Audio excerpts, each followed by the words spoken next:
Nous sommes ici. La Terre fait route du solstice d'été vers l'équinoxe d'automne. La pleine lune se lève à l'est, juste quand le soleil se couche à l'ouest.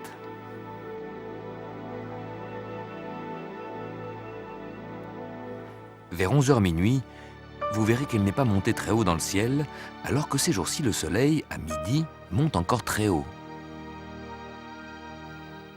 En hiver, le soleil passera bas dans le ciel, aussi bas que la pleine lune passe en été. Vue par un extraterrestre, la Lune est bien en face du Soleil, à peu près dans le même plan dans lequel évoluent la Terre et les planètes. Comme l'axe de la Terre est incliné, voici ce que nous voyons en été. Le Soleil apparaît haut dans le ciel. La nuit, nous regardons dans cette direction, et voilà que la pleine Lune apparaît bas, près de l'horizon. De jour, le Soleil haut comme ça.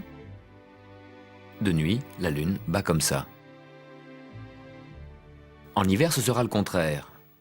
La Terre sera ici, la moitié nord détournée du Soleil. En hiver, dans cette perspective, le Soleil passera bas dans le ciel et la pleine Lune haut dans le ciel. Chacun son tour. Le Soleil, après avoir grimpé tous les jours plus haut dans le ciel, commence à redescendre. Si vos fenêtres donnent vers le sud, vous verrez qu'aujourd'hui, à midi, le Soleil est encore haut dans le ciel. Ses rayons n'éclairent le sol que près de la fenêtre. En été, ce n'est pas la fenêtre, c'est le toit de la maison qui fait face au Soleil. Vu de l'espace, voilà ce que ça donne. Le Soleil éclaire le toit. Puis au fur et à mesure que la Terre avance sur son orbite, la moitié nord se détournera de plus en plus du Soleil. C'est ce mouvement de bascule de la Terre qui modifie l'angle des rayons du Soleil. En hiver, les rayons, sous un angle plus oblique, pénétreront plus loin dans la pièce. Le Soleil sera plus bas sur l'horizon et traversera le ciel sur une trajectoire de plus en plus basse.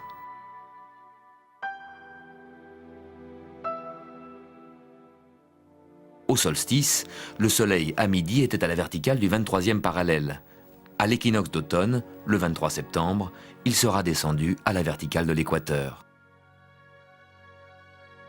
Mais jusque-là, nous avons encore plus de 200 millions de kilomètres à parcourir. Vous savez tous que la Terre est ronde, mais c'est en vacances, au bord de la mer, que vous pouvez vous en rendre compte. Debout au bord de l'eau, vous regardez l'horizon, rien n'arrête votre vue, vous avez l'impression de voir à l'infini. Vous vous trompez. L'horizon, à cause de la courbure de la Terre, n'est qu'à 5 km. Vous déjeunez sur une terrasse à 10 mètres au-dessus de la mer, l'horizon maintenant se trouve à 11 km. Un paquebot arrive du large. Vous en apercevez d'abord les cheminées, car la coque est cachée par la courbure de la Terre. Le paquebot se trouve à 2 fois 11 km, 22 km. Il est derrière l'horizon. En s'approchant, il semble émerger de la mer. Il monte de plus en plus vers la crête de ce monticule qui, en fait, est la courbure de la Terre. Vous montez sur une falaise, altitude 100 mètres. L'horizon que vous voyez se trouve alors à 35 km. En montagne, on voit plus loin. Le Mont Blanc est visible à 200 km. Et si vous le contemplez d'une autre montagne, ça porte votre regard à 400 km. Paradoxalement, 5 km seulement au bord de la mer. L'horizon dégagé, mais plus proche, limite notre vue et révèle ainsi la courbure de la Terre. Presque un mois après le jour le plus long, le soleil se couche quelques minutes plus tôt. Pourquoi le soleil couchant vire au rouge ? La lumière du soleil est blanche, mais ce que nous percevons comme blanc est en fait le mélange de toutes les couleurs de l'arc-en-ciel, du violet au rouge. Avant de nous atteindre, la lumière doit traverser l'atmosphère. L'atmosphère agit comme un filtre qui absorbe une partie de la lumière, surtout du côté violet, alors que les rayons orange et rouge passent mieux.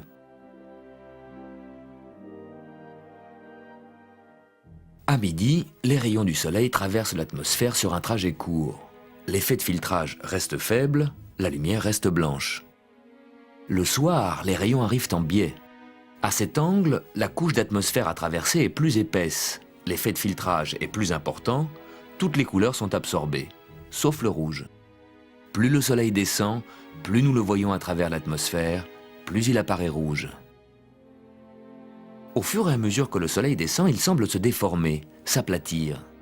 C'est encore un effet de l'atmosphère, qui non seulement filtre les couleurs, mais dévie les rayons de lumière.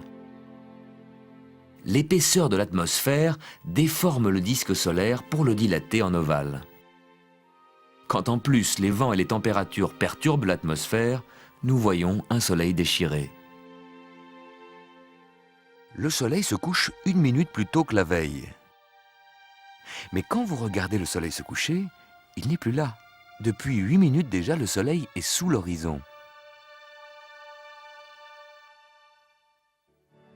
8 minutes, c'est le temps que met la lumière pour parcourir la distance du Soleil à la Terre. Les particules qui transportent la lumière voyagent à 300 000 km par seconde. C'est la vitesse maximum absolue. Rien dans l'univers ne peut aller plus vite que la lumière. Dans notre vie quotidienne, nous ne sommes pas conscients de la vitesse de la lumière. La lumière nous paraît quelque chose d'instantané. Nous voyons même des lumières lointaines en même temps qu'elles s'allument. Dans le système solaire, le clair de lune nous arrive en 1 seconde. Mais la lumière des étoiles de la constellation Orion met des siècles pour arriver jusqu'à nous.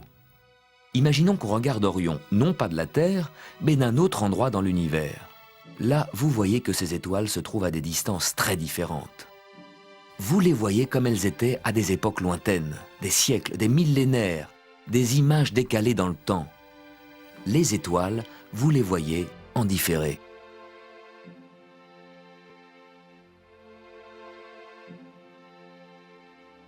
Le Soleil, vous le voyez en direct. Le système solaire est à votre portée.